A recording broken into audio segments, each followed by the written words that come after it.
El hipnotismo es un tema de grandes controversias y un término difícil de definir por los mismos especialistas.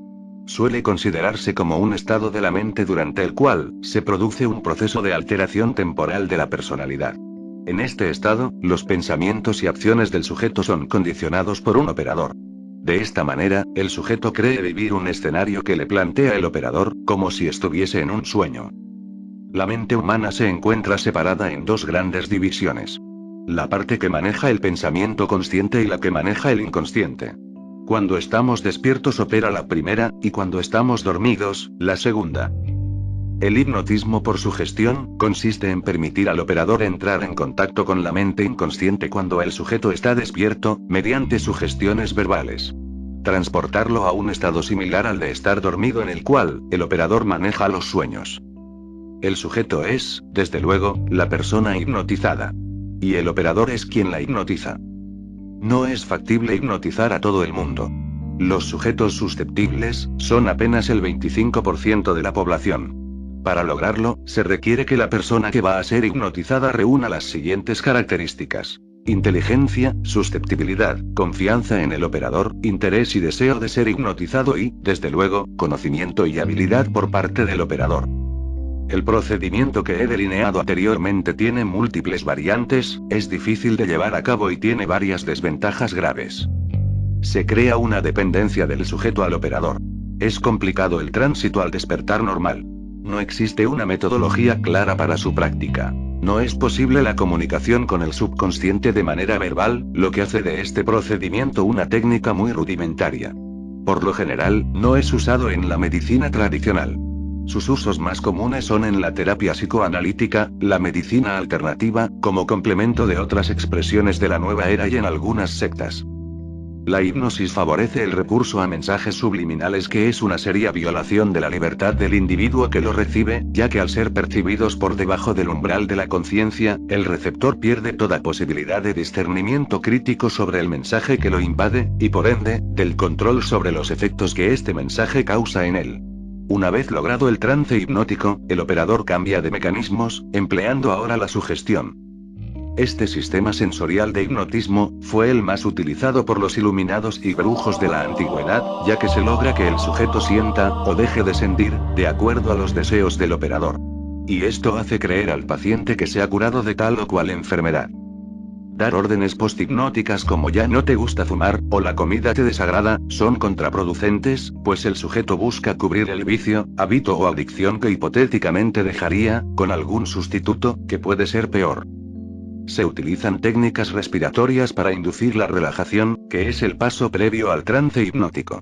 Es conocido que los patrones respiratorios caracterizados por tasas bajas de inspiración, altos volúmenes de aire y respiraciones abdominales producen un incremento del control parasimpático y descenso del ritmo cardíaco. Estas técnicas carecen del contraste experimental deseable e inducen una anulación de la sensorialidad y restricción de la actividad consciente. Provocan un estado en el cual se produce una anulación del control consciente de la personalidad, permitiendo que afloren de modo indiscriminado nuestras fallas de personalidad que permanecieron hasta el momento latentes. De este modo, cualquier practicante de estos métodos con una pequeña falla de personalidad, se expone imprudentemente a sufrir un brote psicótico que no puede ser controlado adecuadamente sin ayuda profesional. En fin, si no se tienen conocimientos sólidos de psicología, no hay que intentar alterar el proceso de razonamiento de la mente humana. Es como abrir un reloj y no saber qué hacer con las piezas que hay adentro, y una pérdida de tiempo, en el mejor de los casos.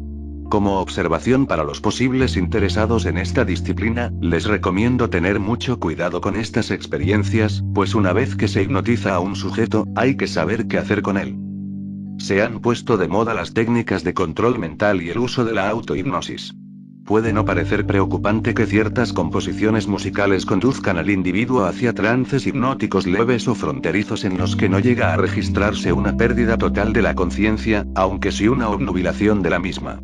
La gravedad del fenómeno reside en el hecho de que en estos estados, que algunos denominan alfa, se produce una reducción de las capacidades de pensamiento lógico y análisis crítico del individuo, colocándolo en un estado de total indefensión y haciéndolo plenamente vulnerable y manipulable, ya que desaparecen las barreras conscientes que nos permiten percibir la realidad circundante sin que esta realidad turbe nuestra subjetividad de modo radical, llegando a causar en algunos casos síntomas clásicos de los denominados estados alterados de conciencia, como son las alucinaciones, que en este caso no obedecen a una causa sobrenatural, sino plena y simplemente humana como es la música. Estos efectos pueden verse además magnificados sobre todo cuando el oyente tiene una subestructura psicótica, ya que en estos casos, estas técnicas pueden provocar lo que los psicólogos denominan un brote, estabilizando a la persona en una determinada patología psicótica.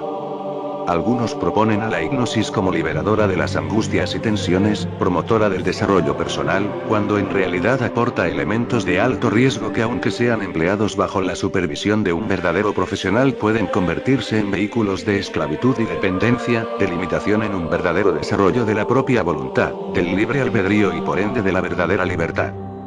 Lo importante es conocer a dónde llevan estas intervenciones, cuáles pueden ser las consecuencias y a qué peligros nos exponemos. Es curioso que grupos que empiezan aclarando que lo suyo no es religioso, sino científico, acaben manejando un Cristo cósmico, o que se empiecen seminarios con la meditación del Padre Nuestro, aunque sea cambiando su sentido, o con meditaciones de la Biblia. La fe es un don de Dios, pero hay que cuidarla día a día, en un descuido se pierde y no se estará perdiendo cualquier cosa, sino la vida eterna.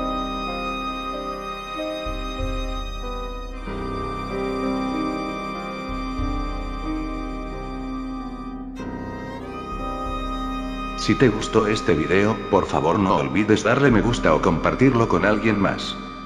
Este fue Arlexo Hernández. Hasta pronto.